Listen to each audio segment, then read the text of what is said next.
भारत के बाद चाइना का एक्शन, ईरान में नागरिकों को लेकर अलर्ट, तुरंत निकलने की सलाह तो दी ही जाएगी क्योंकि ईरान और अमेरिका में जंग जो छिड़ी हुई है। ईरान में बढ़ते खतरे के बीच चीन ने नागरिकों को निकालने की सलाह दे दी। इससे पहले भारत ने चेतावनी जारी की थी। ईरान में लगातार बढ़ते जंग के खतरों के बीच अब चाइना ने भी अपने नागरिकों के लिए बड़ी एडवाइजरी जारी की है। चाइना ने अपने लोगों से कहा कि वे जल्द से जल्द ईरान छोड़ दें या सुरक्षित इलाकों में चले जाएं। इससे पहले भारत भी करीब 24 घंटे पहले अपने नागरिकों के लिए इसी तरह की चेतावनी जारी कर चुका है। चाइना की विदेश मंत्रालय ने कहा कि मौजूदा हालात को देखते हुए ईरान में सुरक्षा को लेकर गंभीर खतरे बने हुए हैं। मंत्रालय के अनुसार भले ही हवाई क्षेत्र कुछ हद तक फिर से खोला गया है, लेकिन स्थिति अभी भी जटिल और अस्थिर बनी हुई है।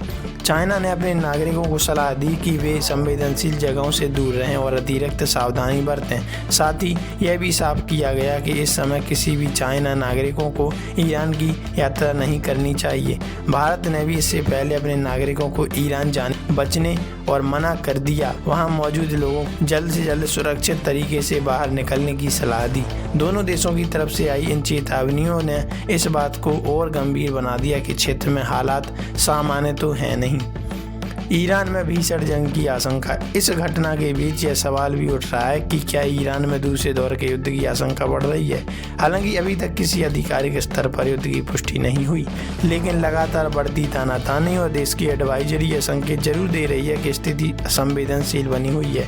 फिलहाल अंतर्राष्ट्रीय स्तर पर हालात पर नजर रखी जा रही है और सभी देश अपने नागरिकों की सुरक्षा को ज़्यादा महत्व दे रहे हैं। तो इस प्रकार हम जान सकते हैं कैसे ये चीज़ें संवेदनशील हो जाती हैं किसी भी व्यक्ति के लिए जो व्यक्ति ईरान में रह रहा है बाहरी देशों का। तो बाहरी देशों ने एडवाइजरी जारी कर दी कि वहाँ से जल्द सुरक्षित तरीके से बाहर निकलें और अपने देश में लौटें, क्योंकि वहाँ के हालात जिस तरह से देखे जा रहे हैं और जिस तरह से आने वाले समय में होंगे उसकी कोई कल्पना नहीं कर सकता। तो इस पर आपकी क्या प्रतिक्रिया है और ऐसे हालात में अपने सिटीजन्स को इसी तरह की एडवाइजरी देनी चाहिए, ये अपने देश का कर्तव्य होता है। कमेंट में लिखकर आप ये बताइएगा कि वास्तव में अगर कहा जाए तो ये युद्ध कब तक विराम हो सकता है, जरूर बताइएगा।